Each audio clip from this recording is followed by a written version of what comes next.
Namaste all, my name's Yug, I'm 13 years old and I live in the US.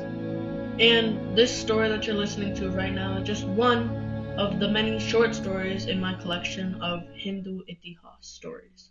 And without further ado, let's begin. So today I'm going to be telling the story of Prahlad. So Prahlad, or P, was the son of Hiranyakashipu, or H. So H, he had a brother named Hiranyaksh, and Hiranyaksh was killed by Vishnu, who is one of the three great gods, and he is the god of restoring peace to the world, or better known as sustenance. And H, he obviously wanted revenge on Vishnuji for killing his brother, so he decided to launch an attack on Vishnuji's entire army. But the people who protected Vishnuji, pretty much all of the gods, were very good fighters, and they were able to defeat H's entire army. And H, suffering defeat, he had an option saying, hey, what do I do? Either I can continue fighting and most likely lose because we got absolutely destroyed out there, or I can start doing something in order to get some more power in order to defeat Vishnu's army. And he chose option B, or the second one, and he decided to do penance in order to gain power. So he did a lot of penance, and this entire time he's just doing penance, and the gods, because Hiranyakashipu, or their king, is outside and he's not paying attention, Vishnuji's entire army had an idea saying, how about we attack them right now because they don't have a king, so it'll be really easy to defeat them. So, while H is still doing penance, Vishnuji's entire army completely destroys H's kingdom. And H, after having his entire kingdom taken away, he had a wife. And Vishnuji's army, they had an idea saying, hey, what's a better artifact of war as the enemy's wife? We can use her as a hostage, we can make her do work for us, we can make her do anything. But Vishnuji then intervened saying, hey, no, take good care of this wife because she's going to birth a very instrumental figure in the world, Prahlad. But the other people of his army said, wait, no, but won't Prahlad be a demon? He won't be doing anything special, not as if he'll probably just destroy the world. I'll keep her in my custody, and then I'll instantly kill her son, and then I'll leave her back to Hiranyakashipu. But Vishnuji said no. Prahlad is not like the other demons. He will change the world and he will help enlighten other people. Keep this wife at Sage Narad's place. If you want to know more about him, just check out my video about Narad. But Narad, he's pretty much just the son of Brahmaji, who he praises Vishnuji, and he felt that if the wife learned a lot about Vishnuji, then maybe the world could become better, or at least her world could become better with the enlightenment about Lord Vishnu. So the wife, being sent to Sage Narad's place, she pretty much learned a lot of stuff there, mostly about Vishnuji, and eventually she became pregnant, and while she was giving birth to the son, Sage Narad still kept on telling her about Vishnuji, saying, he is great, he lives in all people, he is omnipotent and omniscient. And if you don't know what that means, make sure to search it up. The words are omnipotent and omniscient, if you wanted to see those again.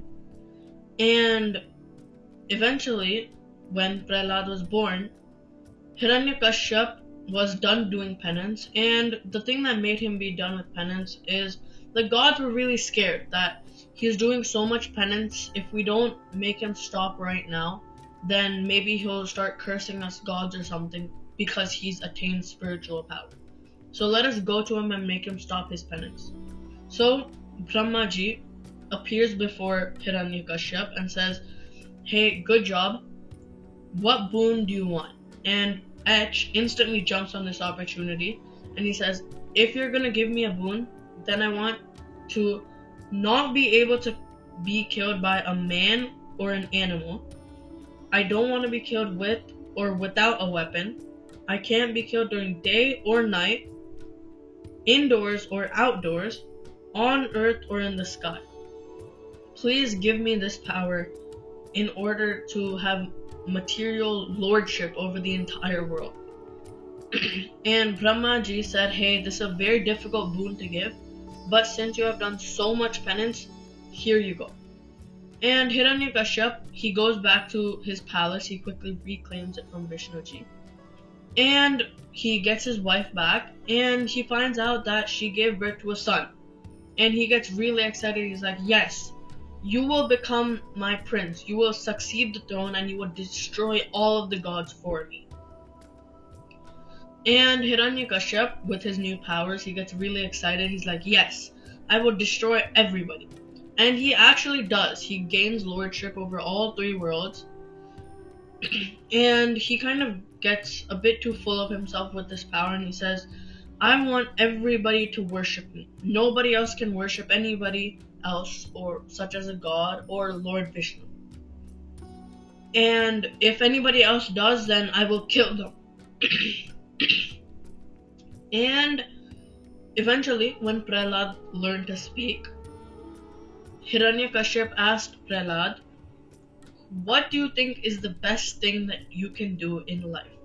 And Prahlad instantly said, to do penance or pray to Lord Vishnu. And Prahlad was Hiranyakashipu was instantly surprised. He's like, what? No, I do not want you to pray to Lord Vishnu. He is our enemy. We are demons. He is a god. No. He instantly banned it, and he got so mad that he called his teacher and he said, hey, teacher, take good care of him so that he completely forgets about Lord Vishnu. Teach him all about praying to me, not Lord Vishnu. And Prahlad went to live with his teacher, and Prahlad was examined, saying, who do you think is the best person in the universe? Prahlad instantly said, Vishnuji. He is in all people. He is omnipotent and omniscient, just like I said previously. And he kept on praising Lord Vishnu, while the sage, or the teacher, who was supposed to be teaching about Hiranyakashipu, was instantly scared. He's like, no, I'm gonna punish you. So Prahlad kept on being punished, but it all weared off on him. He was still praying to Lord Vishnu. And eventually, after about a few months or so, Prahlad decided to go back to his father, and he came back, and Hiranyakashipu was really excited, and he's like, okay, yes, my son is back to normal again. He will start praising me. And Hiranyakashipu had really high hopes, and Ech asked the same question to Prahlad this time, and he said, son, what have you learned? Who is the most supreme being in the universe? And P instantly replied, saying, it's worshipping Lord Vishnu. He is the almighty being. And Ech instantly got mad at the teacher, saying, why have you taught this kid about Vishnuji? What did you do? But the teacher said, no, I've only taught him about you. It's not my fault. I did not teach him this. And Ech says, hey, who taught you? Why? What? How'd you learn of Vishnuji? And Prahlad replied, saying, he is omniscient. I've already known about him all this time. I knew about him as a boy only. And Ech decided to kill his son, saying, no, if he's gonna worship the enemy, then he deserves to die. So he set all of his soldiers to kill Prahlad, but all of the swords that went through his body instantly disappeared. And his body was more like anything could go through him, so the sword would just zip right through his body. And he could not be killed at all. And he was completely unharmed by all of the swords, and the soldiers tried many different options, such as putting snakes on his body, and trampling him with elephants, and even burning him alive. And when it comes to burning him alive, there's also another way that Hiranyakashipu tried killing Prahlad is using his sister Holika. And if you want to know a bit more of the details about the story, make sure to check out that story that I will do in the near future. And Holika, or Holika, was Hiranyakashipu and Hiranyaksh's sister. And Hiranyakashipu said, "Hey, you have the boon to not be burnt. Holika, you cannot be burned by fire, you cannot die to fire. I want you to do one thing. I want you to grab Prahlad and jump into a fire with him, because he can be burned but not you. So you will be fine while he is burned to a crisp. So go ahead and kill Prahlad." So Holika grabbed Prahlad, jumped in the fire, but it completely backfired on her. And she got burned alive rather than Prahlad.